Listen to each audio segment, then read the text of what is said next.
quite possibly the greatest car chase movie ever.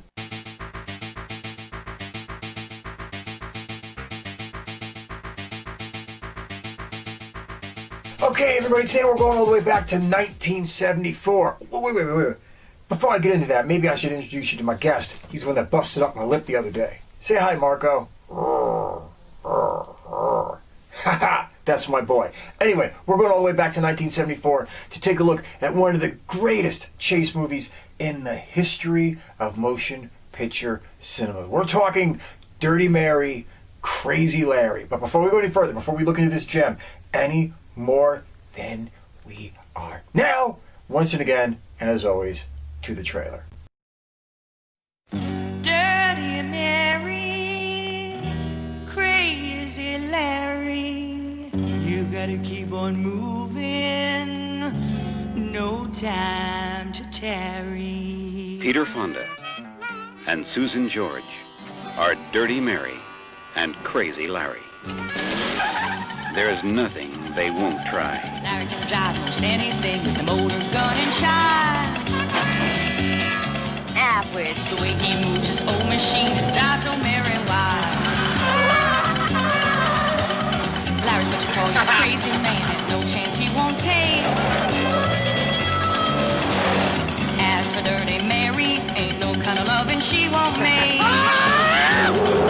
Dirty Mary, Crazy Larry, right on. Everything under control? Yeah, merchandise on time. It's been delivered and it's just waiting. George, he says he'll kill us if you don't give him the money. Robbery's a dangerous business. But anytime you want out, you just holler.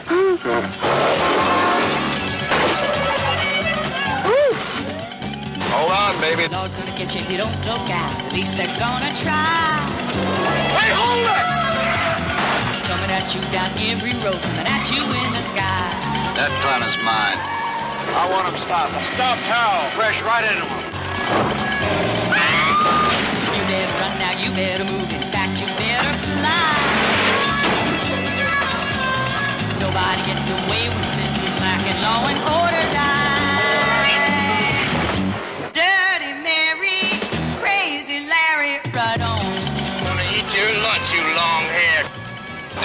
You remember Robert Mitchum in Thunder Road? I'm gonna powder his face. Dirty Mary. I think someone's knocking on the door. Crazy Larry. He wants to play. You gotta keep on moving. No time to tarry. Peter Fonda, Susan George, Adam Roarke, Vic Morrow, Roddy McDowall, Dirty Mary, and Crazy Larry. They don't call them that for nothing.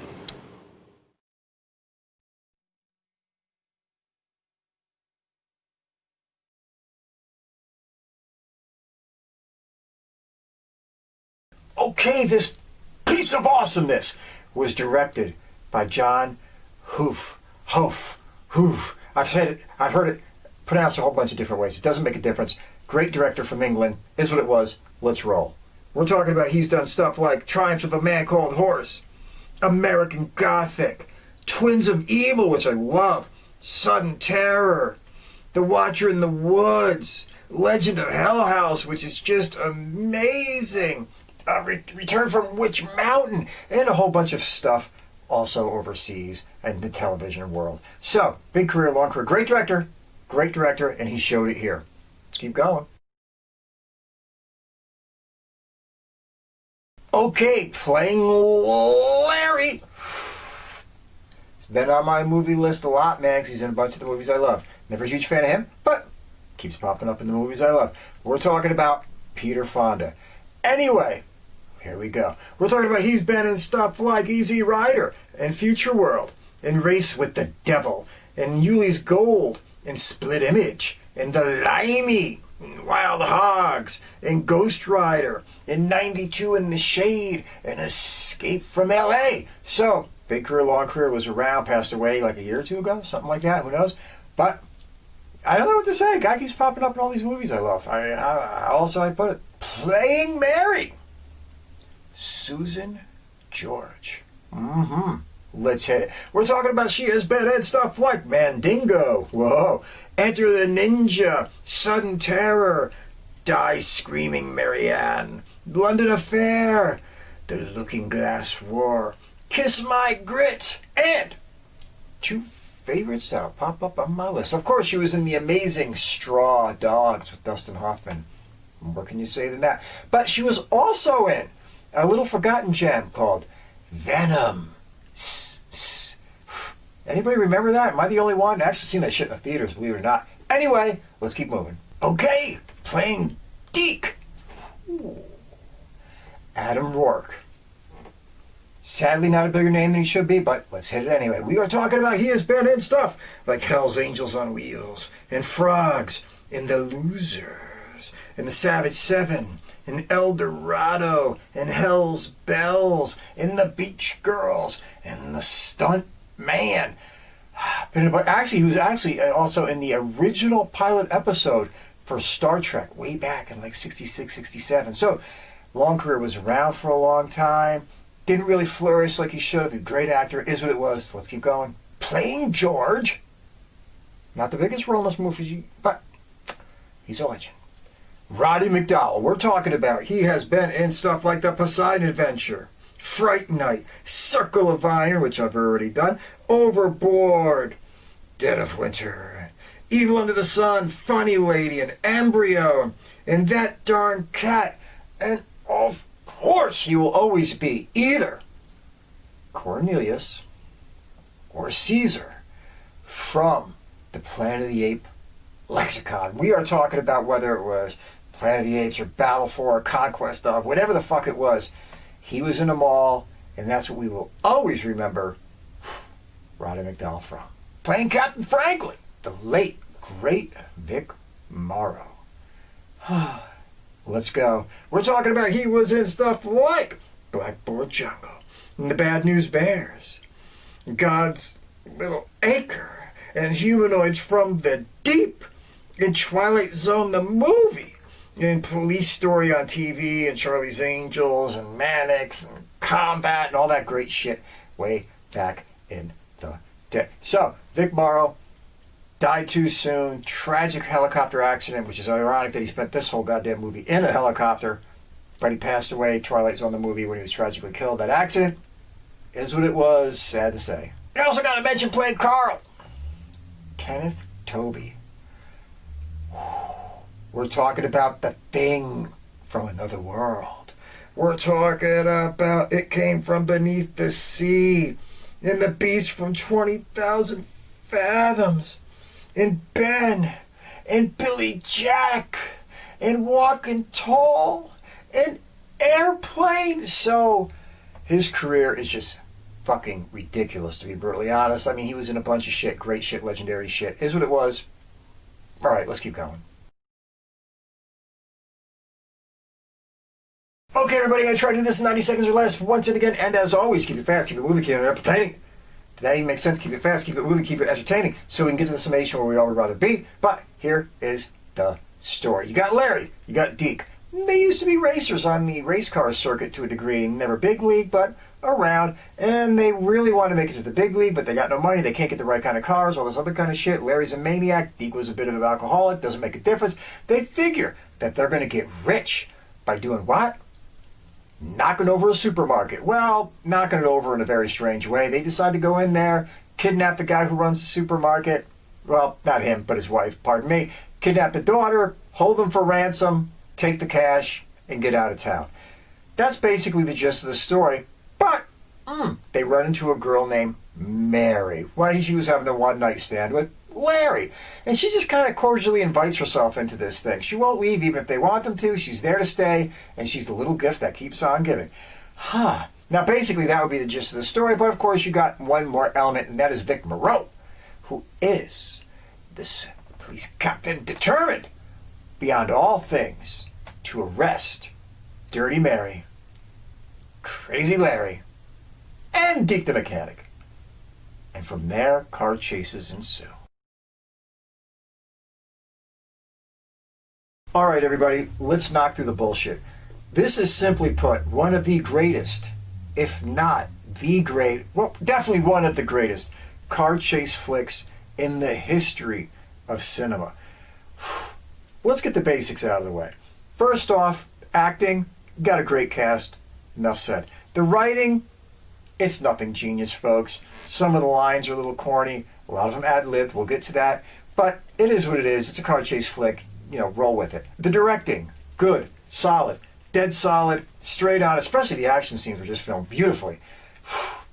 Directing's fine. But let's really get to this. This is one of those motion pictures that when you look at now, in today's world, you say they would never make that motion picture again. They could never make that motion picture again, and they will never make that motion picture again. Fuck all that Fast and the Furious shit, folks.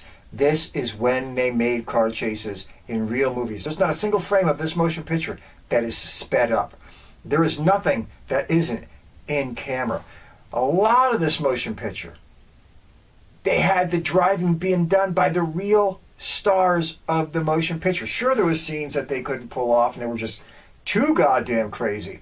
But there was a lot of this where they just stuck Peter Fonda in the front seat, Susan George in the side seat, or Adam Roarke, and they just said, let's go. They were letting the actors do the driving. They did some amazing shit. They did some fun shit. One, I don't think you could even insure a movie like this anymore.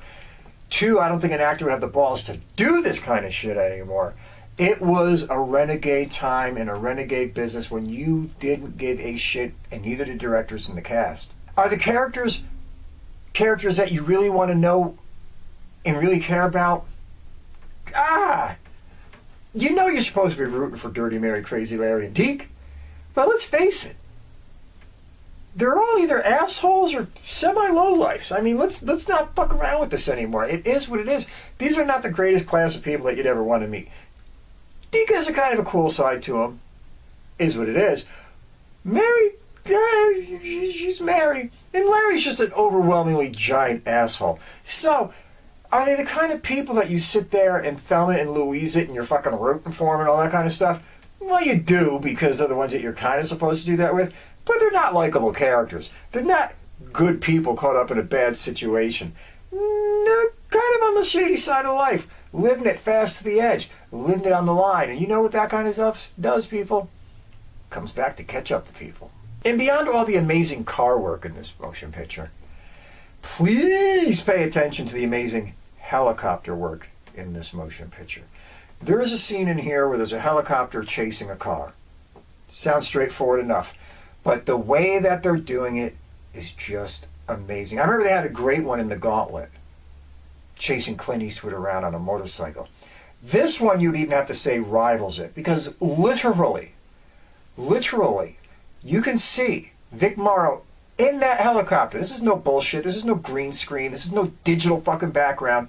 This is really him in that helicopter being flown around by a pilot.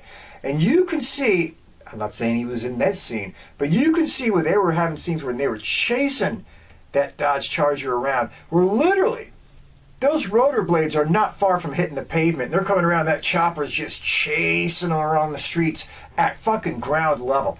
I mean, the brass balls on the pilot that did this shit is just almost borderline fucking either insane or ridiculous. So always watch that in this motion picture and say, my God, beyond the car work, the piloting work, fucking crazy. But in the end, what you get and what you got is a story solid enough to make you interested in the characters and maybe rooting for them. Characters devil may care enough, but human enough to make you kind of root for them and maybe care about them. But in the end, you have cinematic masterpiece laid before you. And let me add one thing in here too. The director did such an amazing job in this, because he also let the cast play. And there was a lot of things in this motion picture that they're just ad-libbing. They're throwing out there, are completely ridiculous and completely insane. The one-liners that Peter Fonda was coming up with that weren't in the script. The little hidden things when he calls over Susan George and he waves her over, like, you know, with that kind of thing. All these things that they were just ass-heaving in. And they let stay. Just added to the coolness element of this motion picture. All right, everybody. I'm not going to go on forever about this. No matter what, one time in your life, you have to go see Dirty Mary, Crazy Larry. Look it up online. Buy the DVD. There's a 2-pack out there you can get for like $10 on old Amazon. Either way, you can get that and Race with the Devil for like $10, which are 2 classics. I've already reviewed Race with the Devil. You have to see that too. 2 Peter Fonda flicks. They have cool special features, all that kind of shit with them. You have to buy them. You have to get them. These things are awesome. Oh, all right. Got to wrap it up. Be good. Take care. Stay out of trouble. Be kind to a stranger. Help a friend. And above all else, under no circumstances, take any bullshit from anybody. Well, hold on. Unless it's Marco and he fucks you up in the mouth. Rawr, rawr. Right, buddy?